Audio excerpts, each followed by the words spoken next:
നമസ്കാരം. Raf talks ഫുട്ബോളിലേക്ക് ഏവർക്കും സ്വാഗതം. ബ്രസീലിയൻ സൂപ്പർ താരമായ റിച്ചാർലിസനെ സംബന്ധിച്ചിടത്തോളം ഇതൊരു ബുദ്ധിമുട്ടേറിയ സീസണാണ്. ഒരുപാട് കാലം അദ്ദേഹം ഫോം ഔട്ട് ആയിരുന്നു. മാത്രമല്ല പരിക്ക് അദ്ദേഹത്തെ വല്ലാതെ അലട്ടുന്നുണ്ട് എന്നുള്ളതാണ്. പ്രീമിയർ ലീഗിൽ ആകെ 28 മത്സരങ്ങളാണ് ഈ സീസണിൽ അദ്ദേഹം ടോട്ടൻഹാമിന് വേണ്ടി കളിച്ചിട്ടുള്ളത്. അതിൽ നിന്ന് 11 ഗോളുകളും 4 അസിസ്റ്റുകളുമാണ് ഈ ഒരു ബ്രസീലിയൻ സൂപ്പർ താരം കരസ്ഥമാക്കിയിട്ടുള്ളത്.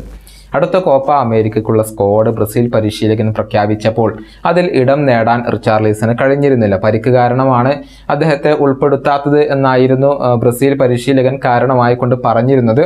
നിലവിൽ പരിക്കിൻ്റെ പിടിയിൽ തന്നെയാണ് റിച്ചാർലിസൺ ഉള്ളത്. പ്രീമിയർ ലീഗിൽ ഇനി ടോട്ടൻഹാമിന് 2 മത്സരങ്ങൾ മാത്രമാണ് അവശേഷിക്കുന്നത്. ആ 2 മത്സരങ്ങളിലും റിച്ചാർലിസൺ ഉണ്ടാവില്ല എന്നുള്ളതാണ്.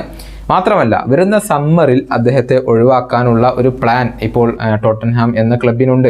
പ്രതീക്ഷിച്ച രൂപത്തിലുള്ള ഒരു ഇമ്പാക്റ്റ് ഉണ്ടാക്കാൻ ബ്രസീലിയൻ താരത്തിന് കഴിഞ്ഞിട്ടില്ല. അതുകൊണ്ട് തന്നെ വരുന്ന സമ്മറിൽ അദ്ദേഹം മറ്റേതെങ്കിലും ക്ലബിലേക്ക് ചേക്കേറിയേക്കും.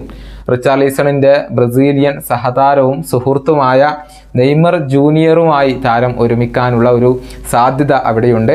എന്തെന്നാൽ നെയ്മറുടെ സൗദി അറേബ്യൻ ക്ലബ്ബായ അൽ ഹിലാലിന് ഈ ഒരു താരത്തെ സ്വന്തമാക്കാൻ താല്പര്യമുണ്ട്. പ്രമുഖ മാധ്യമമായ ദി അത്ലറ്റിക് ആണ് ഇക്കാര്യം റിപ്പോർട്ട് ചെയ്തിട്ടുള്ളത്. പക്ഷേ ഈ താരം ഇപ്പോൾ തന്നെ സൗദി അറേബ്യയിലേക്ക് പോകുമോ എന്നുള്ള കാര്യത്തിൽ സംശയങ്ങളൊക്കെ നിലനിൽക്കുന്നുണ്ട്.